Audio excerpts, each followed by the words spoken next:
Hey everyone and welcome back. In today's video, we'll have a high-level overview about the HTTPS protocol. Now, HTTPS is basically an extension to HTTP. Now, in HTTPS, the communication is encrypted using the transport layer security, which is also referred as the TLS. Now, TLS is basically a newer version of SSL. I'm sure you might have heard SSL somewhere down the way. Now, the protocol, the HTTPS protocol is referenced here. So this protocol is also referred to as HTTP over TLS or HTTP over SSL. So many times within your browser, when you open up websites like banking websites or typically websites which might contain your sensitive information, you will see this lock and also green HTTPS. So this lock basically means that your communication is secure. So this is my test website, and if you see, the domain is labsinternal.com and it has this green lock. Alright, so this green lock and it is HTTPS. Same goes with a banking website. Even for banking website, you see it has this green lock and it has the HTTPS. So that basically means that the communication that might be happening between the client. So client can be this browser and the website here, in this case it is city, that communication is encrypted and that can be verified with this green lock or the HTTPS within the domain. So let's understand certain scenarios where HTTPS proves to be very useful. So in this scenario, you have a user who is sending his username and password in a plain text to web server for authentication. So you have a web server, so this can be certain applications and this is the user. So you open up this website from your browser and the website asks you for login and password. So you put your login username as KP Labs and you put the password as the certain password. Now, if there is an attacker who is sitting between them, so if there is an attacker who is sitting and sniffing the network, then he will be able to fetch all the credentials which are passing in this network within plain text. So if you see over here, you have an attacker who is doing a man in the middle attack. He fetched the username, he fetched the password and he stored it within his database. So the longer he sniffs the network, the more username and password he will be able to get. Now the reason why he is able to get the password and username is because they are traveling in a plain text.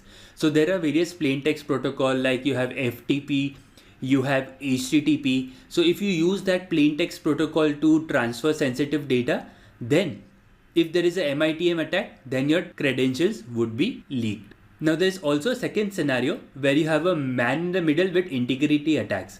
So what happens in the integrity attack is that attacker is changing the payment details while the packets are in transit. So let's say that you are sending information that send $100 to zeal@kplabs.in. So now attacker can modify that detail. So attacker can receive it and he can modify the details here. So it says send $100 to attacker@example.internal.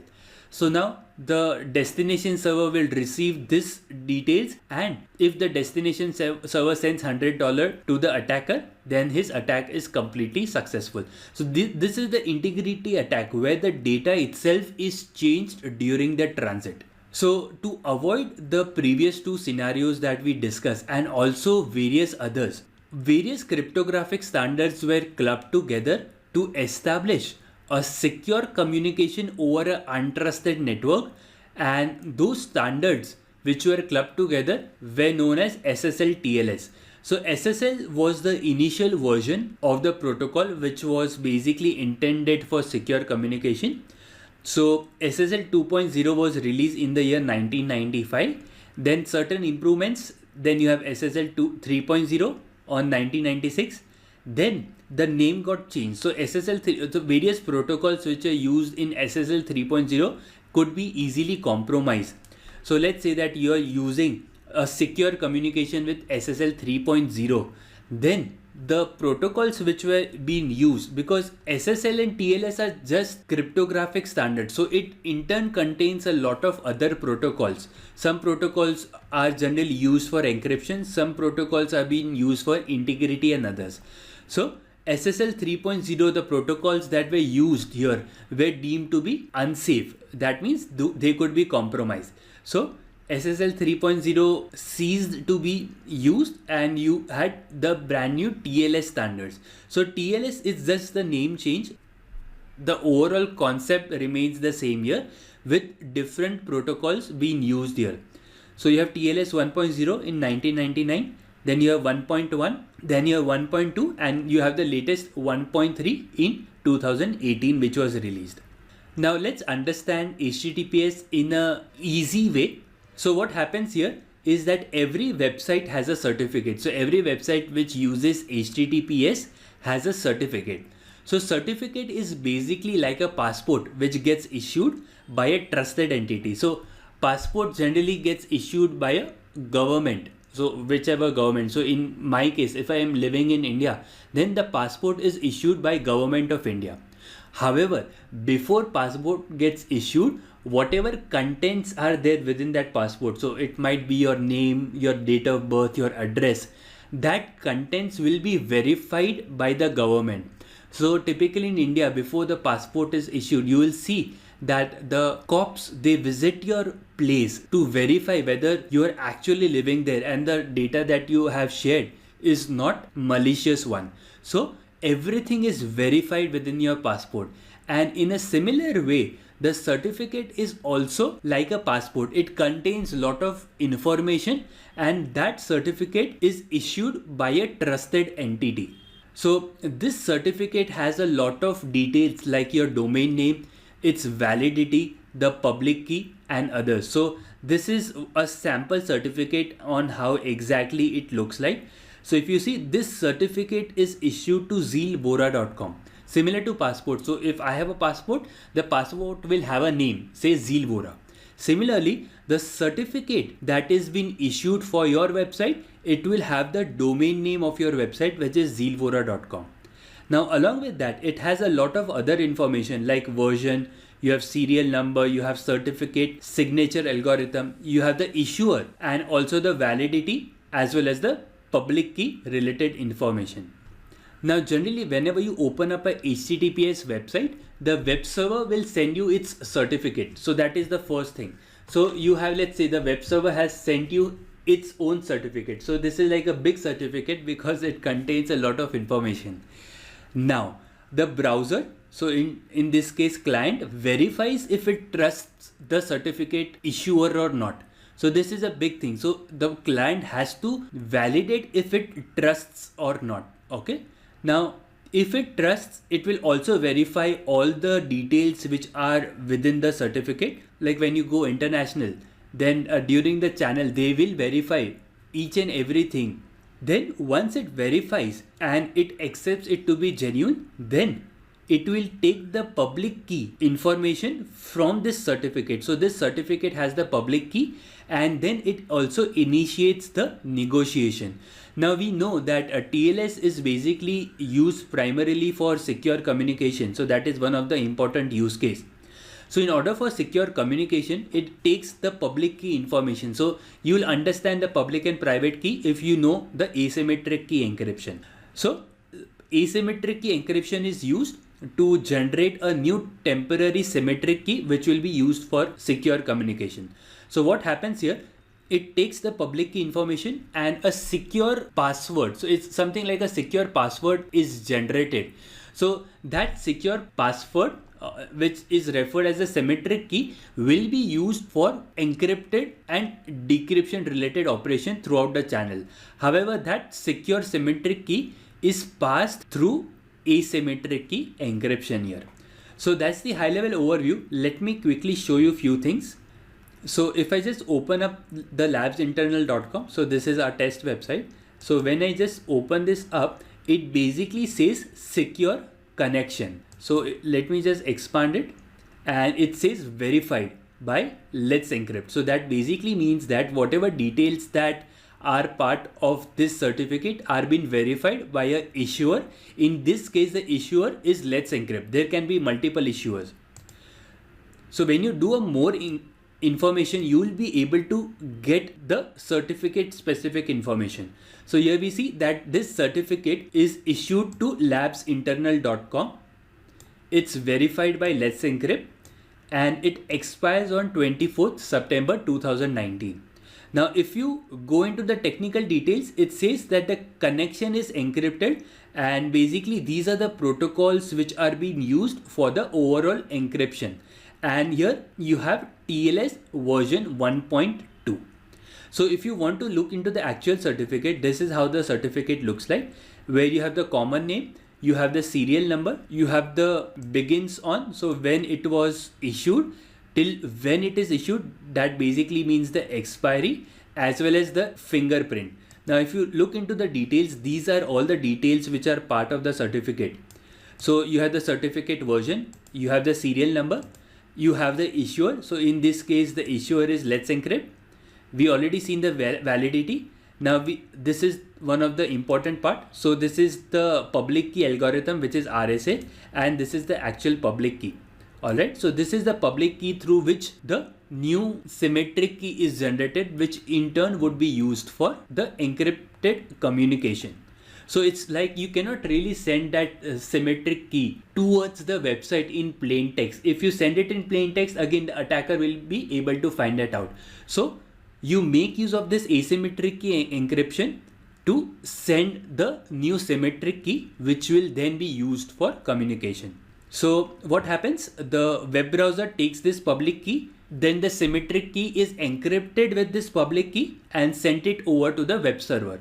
Now, since the web server holds the private key, it will be able to decrypt the encrypted packet and then the communication can begin. Now, one question comes is, why will browser trust this? So let's say browser receives a certificate and the certificate says verified by XYZ. Now, why will browser trust that? That is the first question. And second question is, who will browser trust and who will it not trust? So in order to understand that, let's go to options. We'll go to privacy and security and let's go to view certificates. So here, this basically contains the list of certificate authorities which browser trusts. So these are the entire list of the certificate authority which my current Firefox browser trusts. So if you go a bit up within the trusted entities, you also have Let's Encrypt over here. So this is how things work. So generally these issuers that you have, right? These issuers you will have to pay to them. So let's open up one of them. So one of the issuers you have a Komodo. So Komodo is also one of the trusted entities within the browser. So if you look into the SSL certificates, you can basically purchase the SSL certificates from them. So basically they will verify, because the issuer, whoever is the issuer, has to verify the details. So if you're going through Komodo, then you will have to verify, then the Komodo will verify the details here. So let's do one thing. Let me quickly open up Wireshark and let's capture the packets going from the wireless interface. And now let's open up a new private window and I'll open labsinternal.com. So let's go back to Wireshark. I'll stop the packet capture. So let's do one thing. Let's quickly find out the IP address associated with the domain. So this is the IP address and we'll quickly create a filter. So this is a filter. So any packet going from my laptop towards the destination. So currently you see the first packet was SYN. So this is part of the TCP handshake. So as part of the TLS handshake here, you have the client hello. So any client who wants to communicate via the TLS protocol, the first packet is generally the client hello. So if you go a bit down, you also have the client key exchange. So generally we already discussed that the server would typically send a certificate. So the certificate would have all the information, including the public key. So once the public key is being received by the client and the symmetric key is generated, then you have the key exchange which happens. Then you have the change cipher spec, and just after change cipher spec you have the encrypted message. So this is part of the protocol. Again, we'll not be discussing in detail about the TLS handshake as of now, but generally after this encrypted handshake message, then you typically have the application data. Now, if you look into the application data, so all the data is basically encrypted. So you will not really know what exactly is being passed through. So if there is any attacker who is sitting in between, he'll not be able to get what exactly is this.